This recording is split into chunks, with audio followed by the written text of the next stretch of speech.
नमस्कार. आपल्या incredible India आणि इनक्रेडिबल मॅथमॅटिशियन्स या सिरीज मध्ये आपल्या सगळ्यांचं हार्दिक स्वागत. आज आपण आर्यभट्ट या गणितज्ञाबद्दल बोलणार आहोत, या खगोलशास्त्रज्ञाबद्दल बोलणार आहोत. गेल्या काही एपिसोड्स मध्ये, गेल्या काही सत्रांमध्ये आपण कापरेकर, गणेश देवज्ञ आणि भास्कराचार्य यांच्याबद्दल बघितलं. आता तेवढ्याच त्याही पेक्षा प्राचीन काळातले असे आर्यभट्ट आहेत, जे इसवी सन 499 या वर्षी वयाच्या 23व्या वर्षी त्यांनी आपला ग्रंथ लिहिला आर्यभट्टीय. तेव्हा ते अवघे 23 वर्षाचे होते. तर त्यांनी स्वतःच म्हटलं आहे की कुसुमपुरा या ठिकाणी ते राहत होते. कुसुमपुरा हे आजच्या पाटलीपुत्राच्या किंवा पाटणाच्या तिथले गाव आहे. याचा अर्थ नालंदा विद्यापीठ तिथेच होते. त्यामुळे नालंदा विद्यापीठाच्या जवळ कुसुमपुरामध्ये ते शिकायला होते. आणि असं म्हटलं जातं की त्यांचा जन्म हा महाराष्ट्र आणि मध्य प्रदेश या बाजूच्या काही भागात, त्या बाजूच्या भागात झाला असावा. तर वयाच्या 23व्या वर्षी यांनी हा जो गणित आणि खगोलशास्त्रावरचा ग्रंथ लिहिला, तो लिहिण्याकरता त्यांनी एक स्वतःची स्वतंत्र भाषा तयार केली. मी त्याला भाषा म्हणणंही चुकीचं होईल, कारण ती भाषा नसून ते कोडिंग आहे. त्यांनी स्वतःची कोड लँग्वेज, ज्याला वर्णकुटांक असं म्हटलं जातं, ती त्यांनी तयार केली. कशासाठी तयार केली? तर मोठ्या मोठ्या संख्या अतिशय छोट्या पद्धतीने किंवा अतिशय छोटे शब्द वापरून व्यक्त करता याव्यात याकरता. या आर्यभट्टीय हा जो ग्रंथ, ज्याचे 4 भाग होते, ज्याच्यामध्ये विशेषतः खगोलशास्त्रावरती खूप काम तेव्हा झालं. तेव्हा परिघ आणि व्यास याचं गुणोत्तर किंवा पायची अचूक व्हॅल्यू, ज्या नावाचा रेशिओ किंवा ज्या नावाचे गुणोत्तर, ज्याला आज आपण साइन रेशिओ ट्रिग्नोमेट्रीला म्हणतो, त्याचं संपूर्ण कोष्ट हे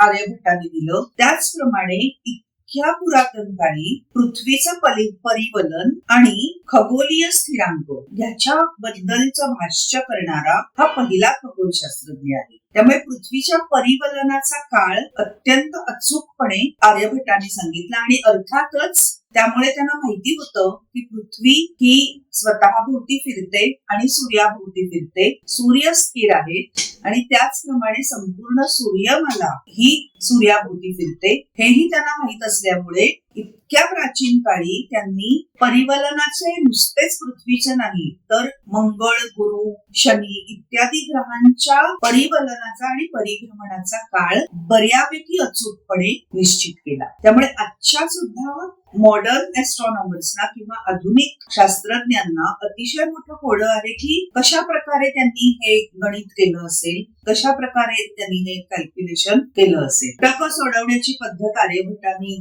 सांगितलेली आहे.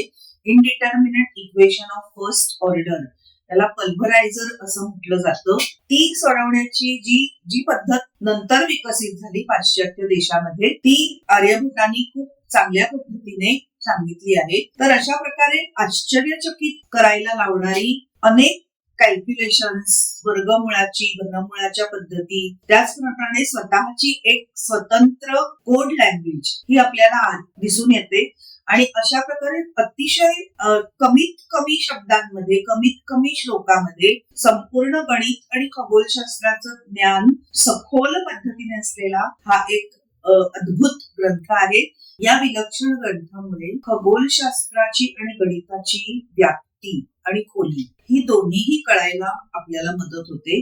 कारण बरेच वेळा असं सांगितलं जातं की आमच्याकडे हे पूर्वीपासून होतं, आमच्याकडे ह्या गोष्टी माहिती होत्या. परंतु त्या जाणण्याकरता जर आपल्याला खरंच बघायचं असेल की काय काय आपल्याकडे ज्ञान होतं, तर आर्यभट्टीय हा त्याचा एक अतिशय चांगला नमुना आहे.